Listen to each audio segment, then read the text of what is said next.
When I was in college, I used to house sit for a family for a few years when they would go on their annual family vacations. I've had a handful of other scary, creepy experiences, but the one I want to talk about today was the one that forced me to quit house sitting for them. I was in my 20s and was trying to make ends meet. House sitting was one of the many side hustles I had. The family would be going on a 2-week vacation abroad and wouldn't have any service. So if anything went wrong, I would have to call the police or their relatives, depending on the situation. Please keep in mind that I've already had a few creepy experiences with their house prior to this, but it was never scary enough to deter me because they paid me very well. I used to work at an animal shelter, so I was well versed in animal care, and I knew about cat behavior. This family had 4 cats who were all very well behaved. For the first few days, all was well. I slept in the guest bedroom and went to school from their house because they lived close enough to where I could just walk to class and didn't have to pay for parking or bring lunch since I could just go back to their place. Then the issues began after a few days. My boyfriend at the time came over with dinner to keep me company as he knew I was always a bit creeped out by the house. We sat in the guest bedroom and watched TV for a few hours eating until he said he needed to go home. Sometimes he'd sleep over, but he told me on this particular night that he had a strong gut feeling he needed to sleep at home. He urged me to go home because that gut feeling he had was really bad. At that point, it was around midnight, and to be honest, I didn't want to go home. To put it bluntly, I have a complicated home life and didn't get along with my parents. The only time I'd get a break from home was the annual house sitting once a year, and I didn't feel like wasting it. My only sibling, who's also my best friend, moved out due to the toxicity. And honestly, home wasn't home without them anymore. I told him that I'll be fine and I'll lock up after he left. He was still really uneasy and tried to persuade me to go home once again. He tried to explain that while he had slept over before, for some reason tonight the house just felt unsettling. I thought it was because the house was over a century old, but it was just renovated, so I felt better about it. I reminded him that there was a home security alarm that I always said. The neighborhood was safe, and I had 4 friendly cats with me. He reluctantly left and drove home, and that was when it started happening. I shut all the doors and windows, locked everything, and I set the security alarm. Once I got comfortable in bed, the TV started to turn on by itself. We were just using the TV, so I thought I accidentally sat on the remote, but I saw the remote on the nightstand. I quickly turned it off. Just as it went off, it turned back on. I thought it was strange since the TV was working perfectly the entire night. But it was even stranger that when the TV turned on by itself, it went to this off channel like it was just black and white, like it had no signal. So I kept turning it off and it kept turning on. I began to freak out and unplug the TV entirely. Even though I'd had creepy experiences before in this house, this one had never happened before. I told myself that the house was just renovated. Maybe there were some wiring issues. I still didn't go home and went and slept on the couch instead. The next day, my boyfriend came over again. I told him about what happened the night before, and he told me that I should have just went home. I'm pretty freaked out, but honestly, it was still not as bad as having to deal with my family. That night, we had dinner together again and watched a movie in the living room. For this next part, I do have to explain the house structure. The house is 2 floors. There's the first floor where you come in through the front, door straight into the living room. And the second floor is actually the basement, which is essentially a big living room with another room that can be used as a spare bedroom. The stairs leading downstairs are incredibly creaky and creepy. I don't understand that's why they didn't fix it during the renovation. As for the cats, they love to be everywhere and anywhere. They all had the personality where they wanted to be around you, but not necessarily held or cuddled. They were all pretty calm cats that liked quieter environments. Of the 4 cats, there was one cat that was the youngest at around 3 years old, and he was just a bit smaller than the other 3. That night as we watched the movies, my blood ran cold as I heard sounds from the basement that sounded like an infant crying. My boyfriend froze as he slowly turned to look at me, as if signaling to me silently if I heard it too. I remembered from my time working in the animal shelter during my training that sometimes cats sound like babies, especially if they're in duress. As I mentioned earlier, the cats like to be around people and will follow you around the house, but not close enough to cuddle. I counted and only counted 3. The little younger cat was missing. I figured it must be the younger cat, and went downstairs to the basement where I found it stuck in the spare room. He was smaller but more energetic than the other cats. He somehow closed the door behind him and was stuck in the room all alone. I carried him up the stairs and we resumed the movie. Mid-movie, we did pause it as it was time to feed the cats. The owners had a strict food schedule for their cats. The cats' food station was in the kitchen, and the kitchen was the only any area that connected to the basement. To best explain the layout of the house, the main entrance connects to the living room. The living room then diverges into 2 different sections. One connects to the kitchen, and the other connects to 3 bedrooms, one being the spare bedroom, a master bedroom, and another bedroom that belongs to the family's child, with the living room being connected to the kitchen as well. The kitchen was the connecting area where you must enter it to go to the basement or living room. For these cats, the only time that they didn't want to be around humans was while they were eating and after they ate, as they like to take naps or rest with their full bellies. They like to nap in the master bedroom or the teenager's room, as it smells like their family.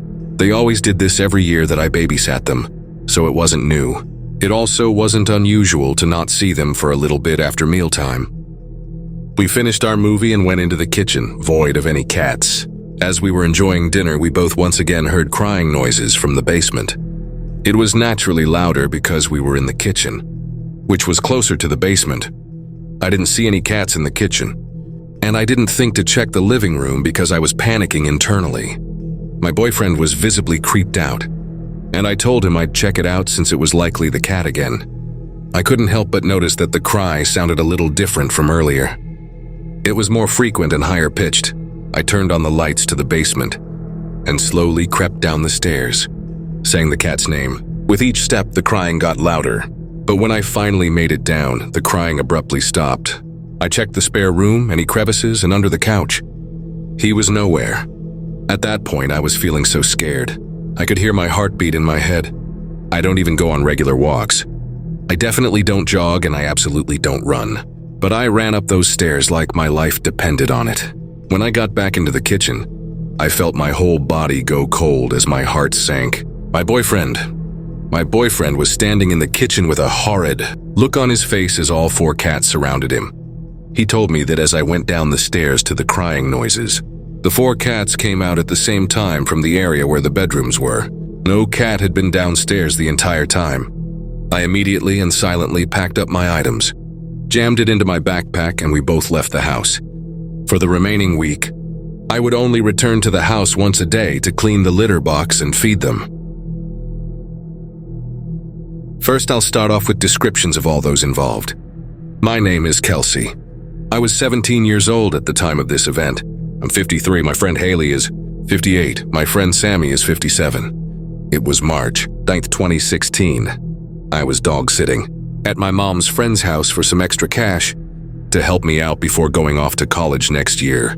It was a cool spring night, and the people I was dog-sitting for have a super cool sunroom where my friends and I like to smoke, so I decided to invite 2 of my other friends over to spend the night and make this whole dog-sitting thing more fun. Haley and Sammy were a little older, with Haley being 23 and Sammy being 22. They brought over some vodka for us to drink. We hung out for a couple hours, drinking, smoking, laughing, and catching up. Then we start to get a bunch of phone calls. Now normally this would not be weird, except for the fact that the phone was supposed to be disconnected. We ignore the first couple of phone calls, thinking they'll leave a message or a call back in the morning. As it was nearly midnight, the calls were persistent, and we could tell this person was not going to leave us alone until we answered. Sammy decided to answer the phone, and there was a man on the line, claiming to have the owner's wallet at a gas station 25 minutes from the house, which did not make sense. This man insisted that we come pick up the wallet now, which we all found extremely odd. After minutes of this man insisting that it was urgent that we come pick up the wallet, Sammy finally got the man to understand that we were not leaving the house and that we'll get it in the morning. We hung up the phone and all got a weird feeling in our stomachs. We grabbed the dog, Willis, and run into the back bedroom. Shut all the blinds and lock the door. We already have impaired judgment because of the weed and booze.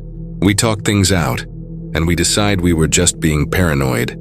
And the man was just trying to make sure we get the wallet back to the owner safely. Hours go by of us drinking and smoking some more. Then we decide to watch a funny movie and make some food to calm down and get ready for bed that night. We move from the sunroom to the living room and pop in a DVD. The sunroom is located in between the kitchen and living room of the house and the backyard by the pool. The door in between the pool and the sunroom does not have a lock on it, but the door that's in between the kitchen living room and the sunroom does not have a dog door for Willis to go out back to go to the bathroom. So we all agree that although we were a little spooked by the phone call, we were in a safe neighborhood, and Willis would bark if anything were to come to the door. Time creeps by. We were laughing on the couches. Haley and I sitting next to each other on one, and Sammy across the room on the other. The clock struck 3 a.m., and that's when things started to get creepy. Remember earlier how we left the lockable door open to the sunroom so that Willis could get outside to pee? That's where he entered from. I'm fully immersed in the comedy. But do you ever get that unexplainable feeling that you're being watched by somebody? That feeling suddenly became overpowering. I turn towards the kitchen and see a dark mass hunched over in the kitchen. I freeze and for a second think I'm seeing things. I watch as this mass reaches up into the cabinet, and that's when I realize there's someone in the house. I nudge Haley's side with my elbow and say real quietly, "Haley, I think there's somebody in the house." She looks into the kitchen and screams bloody murder. This dark mass then whips his head around and looks directly at me. We make eye contact and I felt my entire body tense up. All I could see were his piercing blue eyes contrasting against the orange lamp just below the cabinet on the table. Everything else was covered by his black hoodie, pants, shoes, and gloves. He even wore a ski mask that covered up to his nose and mouth. Sammy then gets up to look at what Haley and I are staring at, and somehow musters up the courage to yell, "Get the fuck out." He calmly closes the cabinet and slowly walks out the sunroom doors. We immediately get up and rush to the corner of the room farthest from where he was crouching and call 911. They arrive 3 minutes later and search the entire apartment, take our statements, and sit outside the house for the rest of the night to see if the intruder would come back. The three of us did not stick around long enough to see if he would. We leave our booze, weed, and my car all at the house with the cops and the dog and head home. We come back the next day to find clothes all throughout the house messed with and crumbs by the doggy door. Understandably so Willis wouldn't bark at whoever came in. To this day, we still have no idea who called us and or who came into that house. I have not been back since. I'm 28 years old. I've been an animal lover ever since I was a child, which led to me pursuing a career path that had to do with animals. I'm a veterinary assistant, but for a while, I also had a little side gig in which I'd offer to house-it animals for people, going away on vacation and such. This ranged from cats to dogs to birds. I had actually housed that entire weekends a few times for people who presumably didn't have any family available to watch them. Being a young female who also already works at a veterinary hospital, most people weren't intimidated by the idea of me staying in their house while they're gone. I wasn't just some random person off the street. My credentials were all over the internet. I got a response to my ad one day from a man named Jeremy seeking my services. He had a 20-something-year-old macaw and a cat that he needed to have watched for a weekend while he went away. He brought up a price right away and offered me $300 for the entire weekend. I accepted that offer because that was a fair deal. I have experience dealing with birds of all types, including macaws, but this would be my first time I'd ever watch one for an entire weekend. I met Jeremy at his house. It was a basic, normal corner house for the neighborhood. He was a short man in his late 50s, if I had to guess. He had graying hair and a graying mustache. He seemed very friendly. In my experience, most animal lovers are. After meeting Jeremy, I met his bird Ringo and his cat Casper. Ringo was huge. I've handled macaws in the past, which I assumed was part of the reason Jeremy hired me. He told me about Ringo's personality and quirks, and how to get him to quiet down if he makes noises. Ringo kept saying Daddy's home as Jeremy would handle him. He laughed and said that's what he says when he sees him. Ringo said a few other phrases along with that. All of them 2 or 3 word phrases. After showing me how to clean the cage and everything like that, he showed me the rest of the house and told me how often to feed Casper. He asked that I don't go into any other bedrooms. Upstairs, besides the guest bedroom where I'd be sleeping, which was understandable, there was a bathroom upstairs right next to the bedroom, and he told me I could help myself to his food. However, I'm a vegan, so I brought my own food for the weekend. After all of this and him getting to know me a bit, he gave me the key to the house and left. I watched through the window as he drove off, and I was left alone with Ringo and Casper. It was already late in the day at this point. 10 p.m. It was dark out, so there wasn't much left to do that night. Casper was already fed, and Jeremy already left enough food in Ringo's cage for the night. The cage was in the living room in the center of the house, right next to the TV. So I turned on the TV and plopped down on the couch. Casper was hiding somewhere in the house, out of sight. Ringo was just sitting in the cage watching me. After a couple of hours of watching TV and eating my little dinner, I went to bed. No reason to stay up super late. I slept with the bedroom door open, and I woke up in the middle of the night to a sound. The best way I could describe it was 2 loud cracking sounds. I sat up and listened for a second, nothing, so I laid back down and went back to sleep. There was a giant bird in a cage downstairs. Hearing sounds was not unexpected. The next day was pretty easy. I cleaned up Casper's litter box, fed him, and fed Ringo. I let Ringo out to play for a couple of hours. He perched on the back of the couch behind me as I watched TV. Jeremy told me that Casper and Ringo typically ignore each other, so I wouldn't have to worry about one attacking the other. Fast forward a few hours, and I left the house to go explore the area a little bit. I went for a walk in the park and FaceTimed a couple of my friends. I did a little driving around too, and picked up some food for dinner that night before returning to the house. It was around 7 o'clock when I returned.